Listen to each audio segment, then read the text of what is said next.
हमारे परिचित जी महाराज और हमारी चाची जी बधाई देने आ जाए, भेंट देने। प्रेम से बोलो बांके बिहारी लाल की। महाराज जैसे ही चारों लल्लाओं ने जन्म लिया सो सारी अयोध्या में बाजे बजने लगे। और ये 500 रुपए मुन्ना लाल यादव शौचापालक की तरफ से ठाकुर जी की इस तालियां बजाएं। दान आया है। जय श्री कृष्ण, जय श्री राधे। इसमें सोने की चेन है, जोरदार तालियां बजाएं। कौशल्या मैया ने दान दिया है और जैसे ही चारों लल्लाओं का जन्म हुआ, चारों लल्लाओं का नामांतरण हुआ। सो के धाम राम अस नामा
और चारों भाई बड़े हुए, गुरुकुल गए विद्या अध्ययन करने के लिए। मेरे राम जी ने अल्प समय में ही समस्त विद्याओं का अध्ययन कर लिया। विद्या अध्ययन करके आए।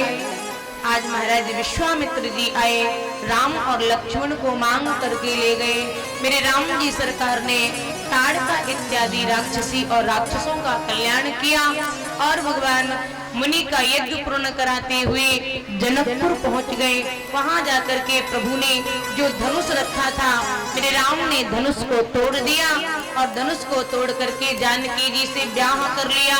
बोलिए सियावर रामचंद्र भगवान की। और जैसे ही जानकी जी से राम जी ने विवाह किया तो सारे लोग गाने लगे, दूल्हा बिला जवाब है दुल्हन बिला जवाब, दूल्हा बिला जवाब है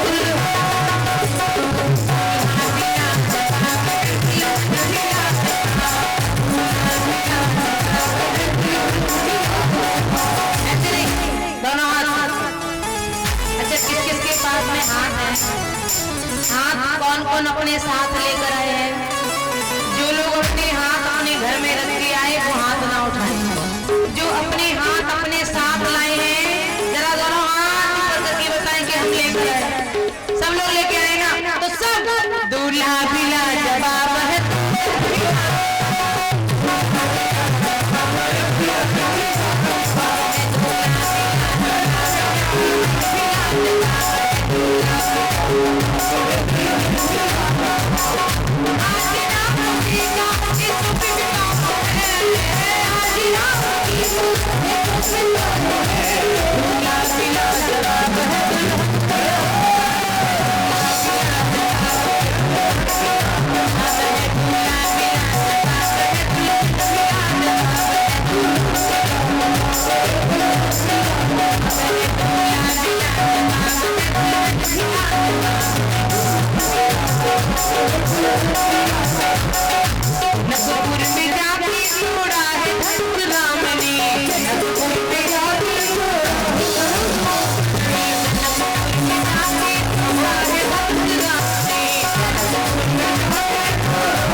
से राम जी का चारों भाइयों का विवाह हुआ।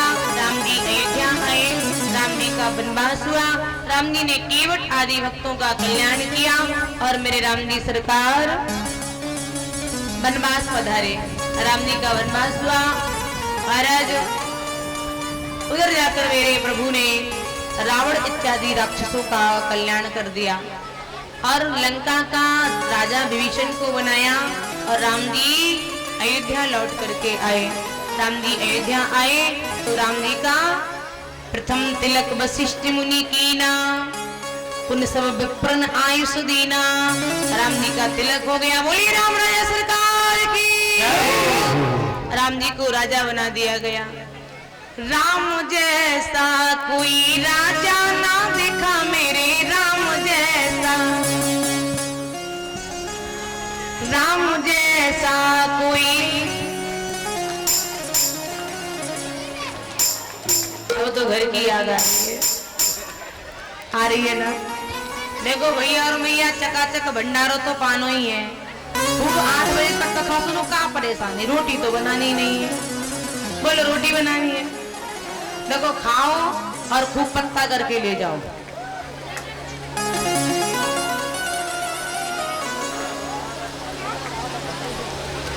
प्रेम से बोलो वाके बिहारी लाल की। वैसे भी ये थोड़ी ना बैठने वाली है 8 बजे। इस प्रकार से राम जी का राज्याभिषेक हुआ। बोलो राम राजा सरकार की। अब सब मिल करके चंद वंश में प्रवेश करते हैं, जिसमें मेरे प्रभु श्री बांके बिहारी जी का जन्म हुआ। सुखदेव जी कहते हैं नारायण के पुत्र हुए ब्रह्मा, ब्रह्मा के अत्रि, अत्रि के चंद्रमा, चंद्रमा के बुद्ध, बुद्ध के परुआ, परुआ के वंश में 6 पुत्र हुए आयु, सत्यायु, रय, विजय और जय। आगे चलकर के इसी वंश में एक बड़ा तेजस्वी पुत्र हुआ जिनका नाम पड़ा गाधी। गाधी के घर में एक बेटी ने जन्म लिया जिसका नाम पड़ा सत्यवती। सत्यवती का विवाह ऋषिक ऋषि के साथ हुआ। एक दिन सत्यवती को भी काफी समय हो गया, कोई बालक नहीं हुआ, तो सत्यवती ने अपने पति से कहा महाराज कोई ऐसी औषधि बनाओ कि मुझे भी बेटा हो, मेरी माँ को भी बेटा हो। तो ऋषिक ऋषि ने 2 औषधि बनाई, एक सासू के लिए, एक पत्नी के लिए। लेकिन पत्नी वाली सासू ने खाई, सासू वाली पत्नी ने खाई, इसलिए गाधी के घर में जो बेटा भयो वो उसका नाम पड़ गया विश्वामित्र। बोलिए विश्वामित्र जी महाराज की। और ऋषिक ऋषि के घर में जो पुत्र भयो बा को नाम पड़ा जमदग्नि। जमदग्नि का विवाह रेणुका के साथ हुआ। रेणुका से 4 पुत्र भये, जिनमें सबसे बड़े पुत्र हुए श्री परशुराम जी महाराज। जमदग्नि के पुत्र सबसे बड़े जिनका नाम परशुराम जी पड़ा, जिन्होंने 21 बार इस पृथ्वी को क्षत्रियों से रहित कर दिया। प्रेम से बोलो भक्तवत्सल भगवान की। और आगे चल करके इसी वंश में एक बड़ा तेजस्वी पुत्र हुआ महाराज, जिनका नाम था नहुस। नहुस के 6 पुत्र हुए, यति, अयाति, संयति, वियति और प्रति। महाराज ये 6 पुत्र हुए। इन 6 पुत्रों में महाराज जो अयाति नाम का बेटा था, अयाति का विवाह देवयानी के साथ हुआ। ये देवयानी कौन है? तो कहा महाराज ये देवयानी एक ब्राह्मण की बेटी। देवयानी और शर्मिष्ठा दोनों स्नान करने गई। स्नान करने जाती है तो जल्दी जल्दी में एक दूसरे के कपड़े पहन लिए। शर्मिष्ठा ने देवयानी की, देवयानी ने शर्मिष्ठा के, दोनों में झगड़ा हो गया, लड़ाई हुई। और जब लड़ाई हो गई तो शर्मिष्ठा ने देवयानी को कुएं में पटक दिया, धक्का दे दिया, कुएं में गिर गई। देवयानी आवाज लगाती कोई मुझे बचाए, कोई मुझे इस कुएं से निकाले। इधर महाराज अयाति जंगल में शिकार करने गए थे, आवाज सुनी, कुएं में झांक करके देखा एक कन्या पड़ी है, उसको बाहर निकाला। देवयानी ने कहा महाराज आपने मेरा हाथ पकड़ा, अब मैं आपसे ही विवाह करूंगी। तो इस प्रकार से देवयानी का विवाह अयाति के साथ हो जाता है। प्रेम से बोलो वृंदावन में हरिलाल की। और इन्हीं देवयानी के गर्भ से एक बेटे ने जन्म लिया जिनका नाम पड़ा यदु। इन्हीं यदु के नाम पर इस वंश का नाम पड़ गया चंद्रवंश से ये वंश यदुवंश हो गया। इसी यदुवंश में मेरे बांके बिहारी लाल मेरे कृष्ण पधारे, बड़ा प्यारा है ये वंश। सुखदेव जी कहते हैं राजन परीक्षित कई पीढ़ियां बीतने के बाद इसी वंश में एक देवमीड़ नाम के राजा भये। देवमीड़ नाम के राजा को 2 पुत्र भये, अर्जन्न और पर्जन्न। और महाराज इधर जो अर्जन्न पर्जन्न थे, अर्जन्न और पर्जन्न को 9 पुत्र हुए। सुखदेव जी कहते राजन परीक्षित इधर मथुरा के राजा थे उग्रसेन। उग्रसेन की पत्नी का नाम था पवन रेखा। एक दिन क्या हुआ, ये पवन रेखा सुंदर श्रृंगार करके जंगल में घूमने जाती है। देखो देवियों, हमारे शास्त्र कहते इन माताओं को श्रृंगार करके संसार को नहीं दिखाना चाहिए। श्रृंगार तो केवल देवियों को, पत्नियों को पति के सामने ही करना चाहिए। लेकिन अब तो भैया घर से बाहर निकलती हैं, प्रेम से कहो, जोर से कहो, है ना। पहले तो 16 श्रृंगार होते थे, अब तो ब्यूटी पार्लर में जाओ तो पता नहीं चलता कितने श्रृंगार। पहले 16 ही होते थे, अब तो नहीं पता, मुझे गिनती नहीं है। बहुत ये पवन रेखा श्रृंगार करके जाती है जंगल में घूमने। कालीवन नाम का दैत्य आया, पवन रेखा को देखकर मोहित हो गया। उग्रसेन का रूप बनाकर पवन रेखा के साथ विहार किया। पवन रेखा ने कहा आप मेरे पति नहीं हो सकते, आप कौन है बताइए, वरना मैं आपको श्राप दे दूंगी। ये कालीवन अपने रूप में आ गया और कहा देवी जाओ, तुम्हारे गर्भ से एक पुत्र जन्म लेकर आएगा। पवन रेखा घर आई, कई समय महाराज काफी समय बीत गया। पवन रेखा के गर्भ में ये जो राक्षस का पुत्र पल रहा था, समय बीता, इस पुत्र का जन्म हुआ और जब इस बेटी का जन्म हुआ ना, ये पृथ्वी कांपने लगी, बादल जोर से गर्जना करने लगे, पानी बरसने लगा, ऐसा लग रहा है जैसे प्रलय होने वाली है, चारों ओर हाहाकार मच गया। याद रखना माताओं, जब जब इस धरती पर किसी दैत्य का अवतार होता है तब ये धरती कांपती है, ये धरती कांपती है। आज धरती कांपने लगी। हुसैन ने ब्राह्मणों से कहा हमारे लाला की कुंडली देखिए। ब्राह्मणों ने लाला की कुंडली देखी और कहा ये तो राक्षस होगा, संतों को भक्तों को परेशान करेगा। तो उग्रसेन जी ने क्या किया, एक पिटारा लिया, उसी लाला का नाम पड़ा कंस, उसी बेटे का नाम पड़ा कंस। महाराज जैसे ही संतों ने ब्राह्मणों ने कह दिया ये राक्षस होगा, तो उग्रसेन ने एक पिटारा लिया, पिटारे में कंस को बंद कर दिया, बंद करके यमुना में प्रवाहित कर दिया, छोड़ दिया। नहीं चाहिए ऐसा राक्षस बेटा मुझे। ये कंस बहता चला जा रहा था, एक मछुआरा मछलियां पकड़ रहा था, उसने पिटारा देखा, उठाया, खोला, उसके अंदर बालक था। तो उस मछुआरे ने उस बालक का पालन पोषण किया। जब पालन पोषण हुआ, एक दिन बड़ा हो गया, कंस बड़ा हो गया, सो नारद जी आ गए। देखो भैया नारद का काम है आग लगाना, है ना। नारद जी आए और नारद जी ने सारा वृत्तांत कह सुनाया। मथुरा की राजा है ना कंस, आप उनके पुत्र हो, आपका जन्म हुआ, ब्राह्मणों ने कह दिया आप राक्षस होंगे, सो महाराज उग्रसेन ने आपको जमुना में छोड़ दिया। कंस ने जैसे ही सुना, कंस को बड़ा क्रोध आया, मेरे बाप ने जन्म लेते ही मुझे यमुना में छोड़ दिया, मुझे मारना चाहता था, बड़ा क्रोध आया।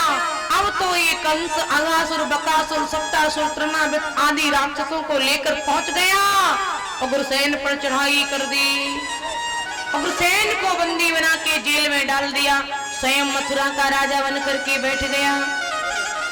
सुखदेव जी कहते परीक्षित, जिस दिन से ये कंस मथुरा का राजा बना, उस दिन से इस कंस ने ना जाने कितनी देवियों की मांग के सिंदूर को उजाड़ दिया। जिस दिन से ये कंस मथुरा का राजा बना, उस दिन से ना जाने कितनी देवियों की गोद के खिलौने इसने छीन लिए, ना जाने कितनी देवियों के आंगन के खिलौने छीन लिए। बड़ा पाप करता, बड़ा अत्याचार करता, सारी मथुरा में हाहाकार मचा है। कंस के चाचा थे देवक, देवक की बेटी देवकी। कंस ने, देवक ने आकर के कंस से कहा, अरे लाला तुम्हारी बहन विवाह करने योग्य हो गई है, इसके घर वर का प्रतिबंध करो। तो कंस ने कहा चाचा आप चिंता मत करो। कंस ने देवकी का रिश्ता वसुदेव के साथ पक्का कर दिया। अब जैसी रिश्ता पक्का हुआ, बारात आई, सो सारे बाराती नाचने लगे, गाने लगे, आज मेरे यार की। सारे बाराती नाच रहे हैं, सारे बाराती गा रहे हैं। तब तक महाराज जैसे विवाह हुआ, विवाह के बाद में विदाई होने लगी। कंस बोला मैं अपनी बहन को छोड़ने जाऊंगा। बड़ा सुंदर सिंहासन विमान सजाया, इस विमान से अपनी बहन को छोड़ने जाऊंगा। तब तक आकाशवाणी हुई, अरे कंस जिस बहन को तो इतने लाड़ प्यार से छोड़ने जा रहा है, उसी बहन का आत्मा लाल तेरा काल होगा। कंस ने जैसे सुना, कंस ने मयान से तलवार निकाली और देवकी के बालों को पकड़ लिया, देवकी को मारने लगा। वसुदेव जी ने हाथ पकड़ लिया, भैया ये क्या कर रहे हैं, तुमने सुना नहीं, तुमने सुना नहीं अभी क्या हुआ। आकाशवाणी ने कहा देवकी का आठवां लाल मेरा काल होगा। वसुदेव ने कहा भैया आपको देवकी के आठवें लाल से डर है, आप देवकी को मत मारो, मैं वचन देता हूँ देवकी के गर्भ से जितने बालक जन्म लेकर आएंगे मैं तुम्हें सब दे दूंगा, लेकिन मेरी देवकी को मत मारो, देवकी को मत मारो। कंस ने कहा ठीक है। कंस ने देवकी वसुदेव को अपनी नजरानी में रखा और महाराज नजरानी में रखा, जेल में अभी नहीं डाला। जेल में कब डाला, जब 8वां होगा, अभी जेल में नहीं रखा, अभी तो मथुरा में ही रह रहे हैं वसुदेव और देवकी। महाराज समय बीता, एक पुत्र ने जन्म लिया, उसका नाम कीर्तिमान पड़ा। उस बेटे को लेकर के वसुदेव जी आए, कंस को दिया, लो भैया देवकी का पहला लाला। कंस बोला अरे ये तो पहला है, इसे क्यों मारूंगा, मुझे तो 8वें लाल से डर है, इसे नहीं मारूंगा। वापिस कर दिया। नारद जी आ गए। नारायण नारायण, कंस महाराज आप बड़े दयालु हैं। आपको नहीं पता देवताओं की माया बड़ी विचित्र है। पता नहीं कब पहला आठवां बन जाए और कब आठवां पहला बन जाए। एकदम ठीक कहा, एकदम ठीक कहा। कंस दौड़ा दौड़ा आया, देवकी के हाथ से उस लाला को छीन लिया, छीन करके पत्थर पे पछाड़ दिया। महाराज देवकी रोती रह गई। इस प्रकार 6 पुत्रों को मार दिया। 7वें संतान के रूप में महाराज लक्ष्मण जी, शेषनाग जी आ रहे। इस बार अभी नहीं आना भैया, अभी नहीं, बंद करो इनको। 7वीं संतान के रूप में, बहुत जल्दी है ना, ठीक है। भगवान बलराम जी पधारे। इनको योग माया के द्वारा देवकी के गर्भ से उठाकर रोहिणी के गर्भ में स्थापित कर दिया गया। अब 8वीं संतान होने वाली है तो कंस ने वसुदेव देवी को कारागृह में अंधेरी कोठरी में डाल दिया। हाथों में हथकड़ियां, पैरों में बेड़ियां, गले में तोहफे लगा दी। देवकी वसुदेव कारागृह के अंदर परमात्मा को याद करते हैं, भगवान को याद करते हैं। देवकी वसुदेव भगवान को पुकारते हैं। आए हम सब मिलकर के भगवान को पुकारेंगे।